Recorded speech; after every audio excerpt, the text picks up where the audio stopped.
babe.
Hauchoki?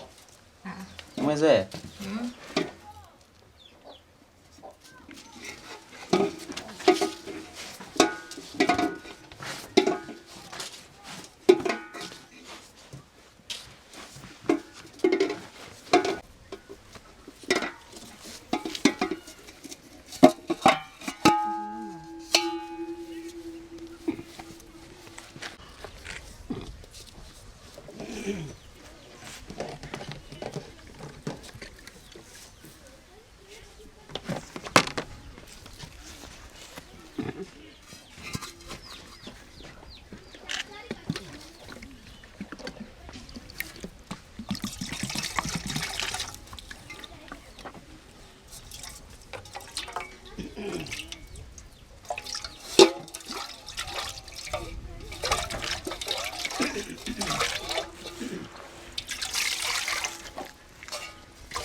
Unazikamua tu.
Ona, wacha tu kwanza vyombo.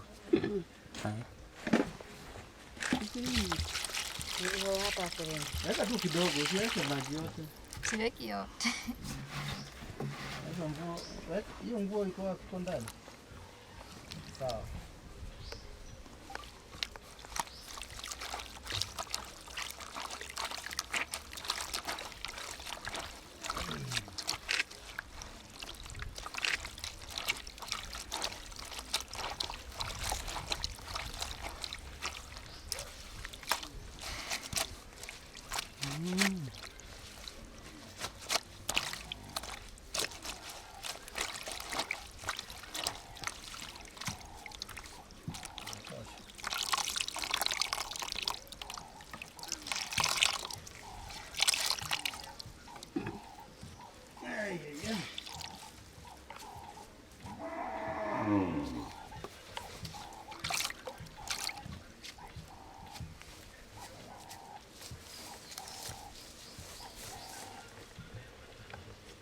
Maisha ambayo inaweza kuwa kiasi gani? Shamba yangu.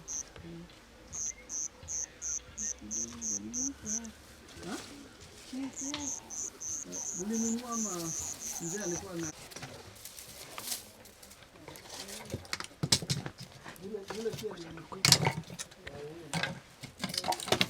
ndio. Na nyinyi ndio mnamwaga mafuta kwa moto. Nimewapata. Atumwagi mafuta. Atumwagi. Na hii? Atumwagi hiyo ni inakaa tu hapo. Ah, siwaamini. Ndio.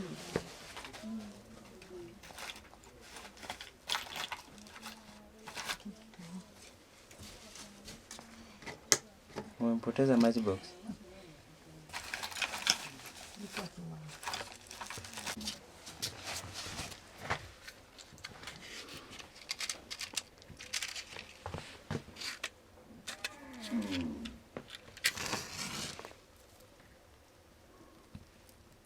Na hiyo match box hiyo kitu sina kuchoma.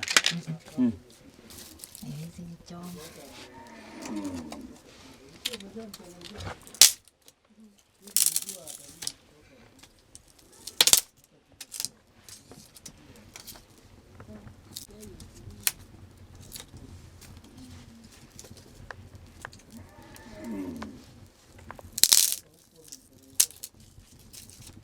Tungejonga tumekuambia uweke maji ugali tukikuja.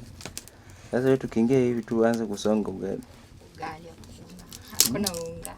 Oh, asirunga tuambia tu tunanunua tunakuja naye.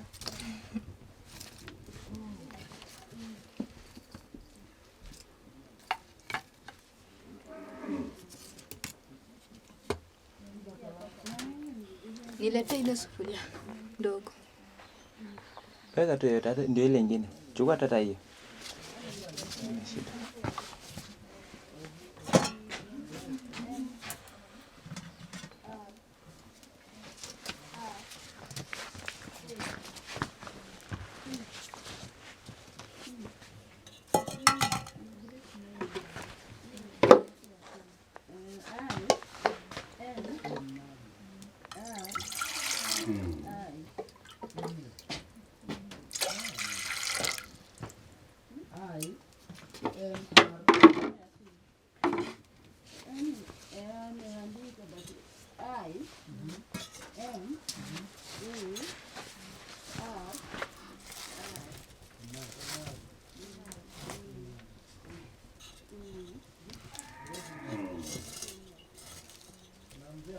Haya, hii hata imetosha tu hiyo.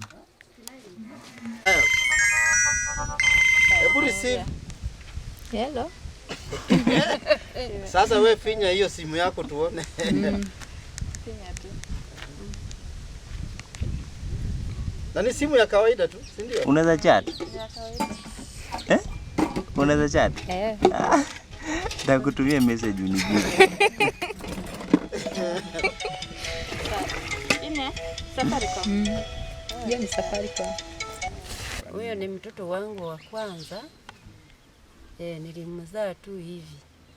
Sasa yule nilimzaa mwaka wa 1994. Sasa wakati alikuwa anaenda shule, alianza shule, alikuwa anatoka tu hapa paka Usingo. Anaenda tu tu chini, akitambaa chini. Sasa vile aliendelea na masomo na mtu mwingine akakuja akampea mimba. Kumpea hiyo mimba ikafanya sasa ni shida. Sasa vile serikali iliona ikamsaidia, vile alizaa wakamchukua tena wakampeleka kwa shule.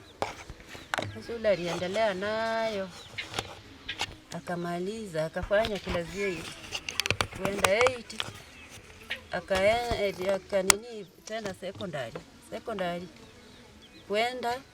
Niliomba usaidizi mahali, alifanya bidii mpaka akamaliza. Sasa vile imemaliza hivi, nilikuwa natamani apate hata penye naweza kaa apumzikie hapo. Hiyo ndio nilikuwa naomba kwa serikali. Kwa majina ni Grace Imari, Inakaa Usingo na nasema hivi, mimi shida yangu, bwana yangu aliniacha na watoto mayatima. Mimi nimekaa nao, tunateseka, hatuoni, hatuna uwezo, mara niko mgonjwa. Hawa watoto wangu nateseka nao, chakula kupata ni ngumu. Huyu mlemavu hajiwezi hata. Sasa naomba serikali nisaidie, maana chakula wapati vizuri, kusoma ni ngumu. Hata huyu anataka kufanya class 8. Nafikiria tu vile ataenda shuleni, nilikuwa natamani aende school boarding. Sasa naomba serikali nisaidie. Nayo, yani ugonjwa umeenda umeshika kifaa, tena umeshika miguu. Sasa vile naweza kujisaidia ni ngumu. Nahitaji chakula, tukipata kidogo tunakula, ama ukiona tumekosa sana tunaenda kwa majirani tunaomba. Ikishindikana tunalala tu njia. Usaidizi. Wenye walisaidia mtoto wa huyu kupeleka shule. Hiyo ndio niliona. Kwa majina ni Margaret Ajema. Hapa ndio nyumbani. Sasa mimi niko na shida fulani. Nilienda shuleni nikasoma hadi sasa nimemaliza form 4. Nilikuwa naomba nipateko mahali penye naweza kaa, nipate vile naweza kujisaidia. Kwa natamani nipate hata kazi yenye naweza kufanya ili nisaidie maishani mwangu. Hata nipate vile naweza kupata pesa ninunue nayo nguo.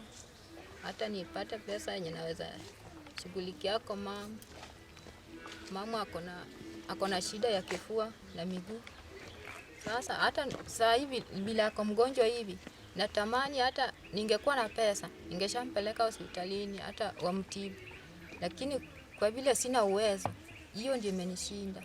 Lakini naomba kama naweza pata mahali, nimejua familia yetu itakuwa vizuri. Nilipata vile nilisoma nikafanya mtihani wangu wa 2022 mwezi wa 3 nikapata D+. Kwa maisha nilikuwa natamani kuwa judge, lakini sasa ilipata subject yenye nilichagua ikuwa ya hiyo judge. Nilifanya nini? Social, physics, mathematics, Kiswahili na geography na agriculture. Shule ya upili nilisomea St. George Secondary School. Hiyo shule iko huko Nyakaji, Sondu. Ilikuwa shule ya walemavu. Na tulikuwa tumechangana wenye wanaweza kutusaidia. Maisha yangu ya kawaida, mimi naweza pika. Kama mama ni mgonjwa hawezi simama, mimi napika, napika. Kama huyu dadangu ameenda shuleni, napika, naosha vyombo, natafuta mboga, na nini, natafuta kuni kidogo. Kama bado anaenda shuleni, lakini kama hako ananisaidia. Tembea ni shida. Kama hapa tuseme nikitoka hapa nikienda Migori, si umeona njia yenye nimepitia, yenye napitia. Napitia tu hii njia hadi huko kwa barabara. Ndio nipate pikipiki ya kupanda hadi Migori. Sasa nilikuwa naomba nipate vile naweza tembea. Sasa naendea tu chini hivi vile mnaniona hivi.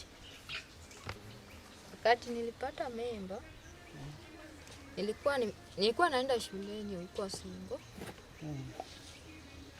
Lakini huyu mtu tulikutana na yeye around hapa nyumbani, na kafanyika hivyo.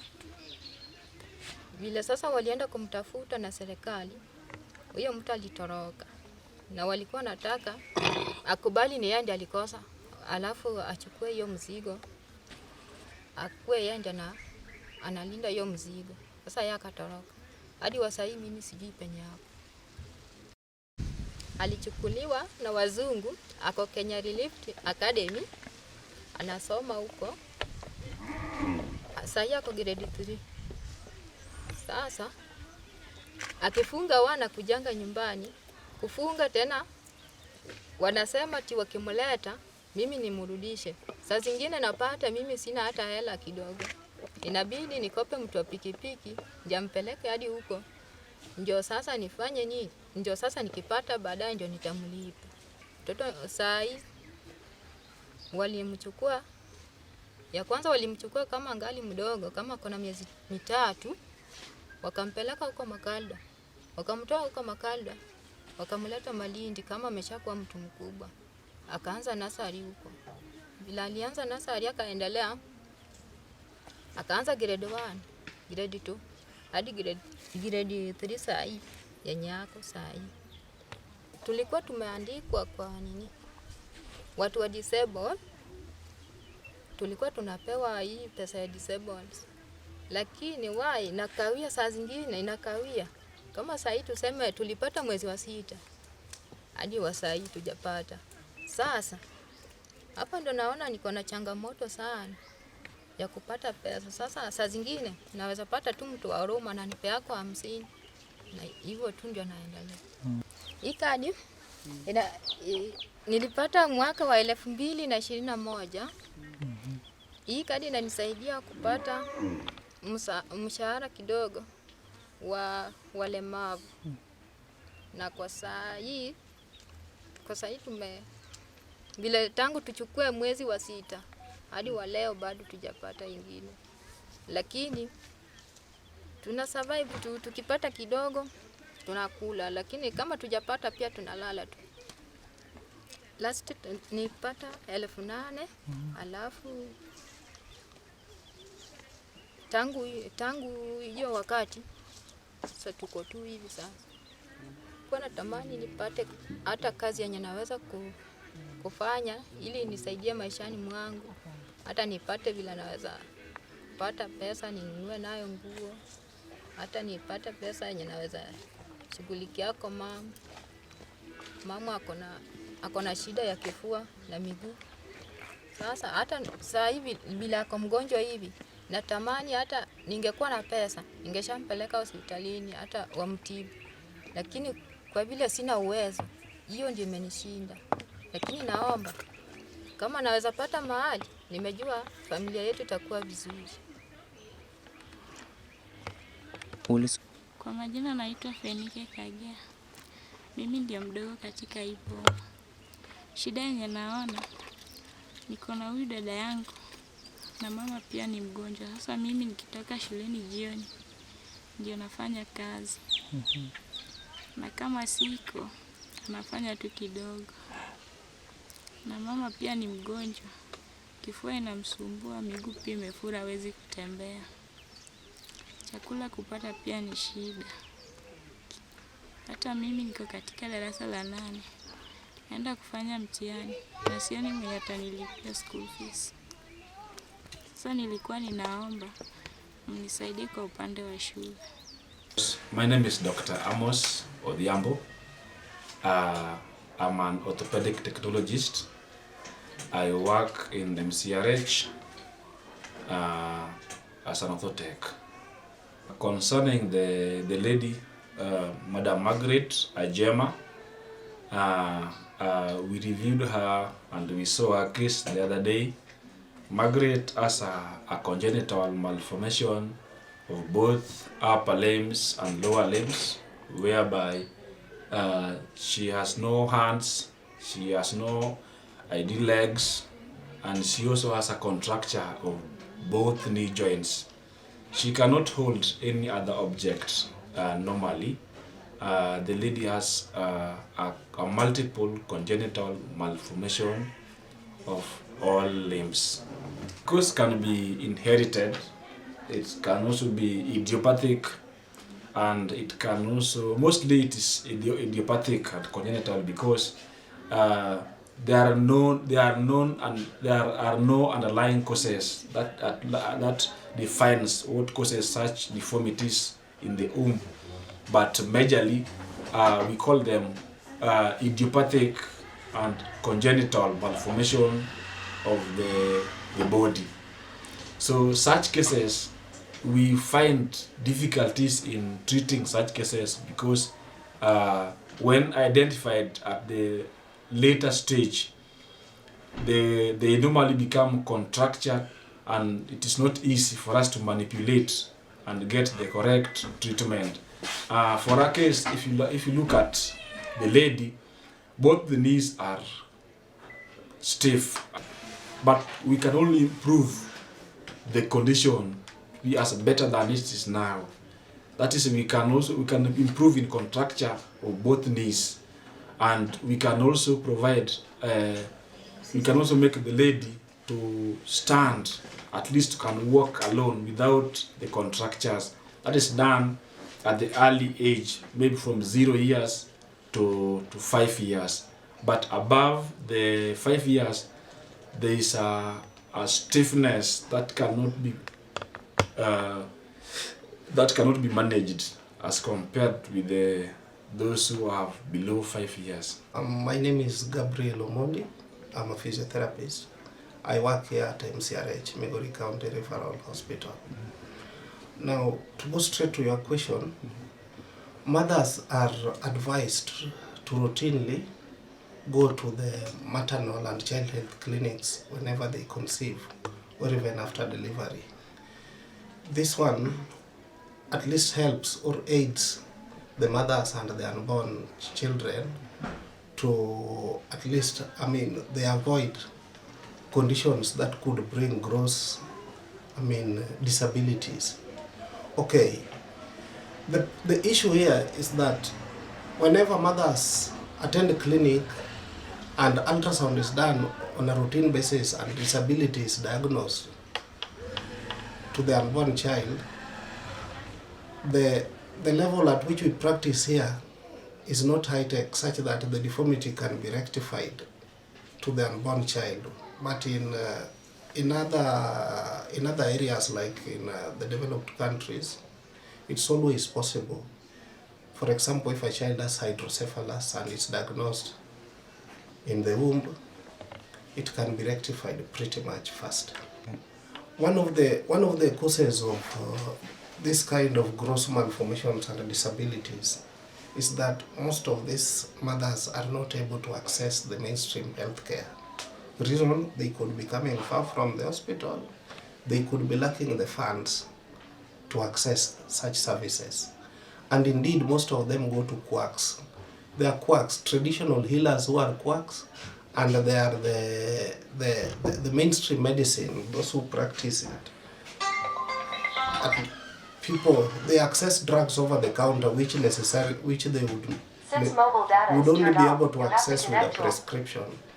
And these are dangerous to the mothers because they use these things unregulated, and this then causes the gross malformations like the one we are talking about.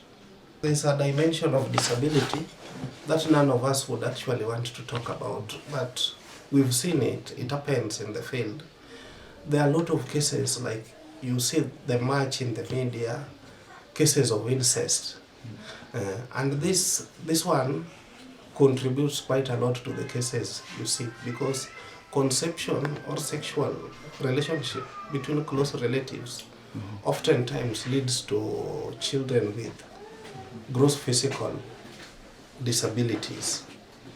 But this is a dimension that none of us would like, most people would like to avoid.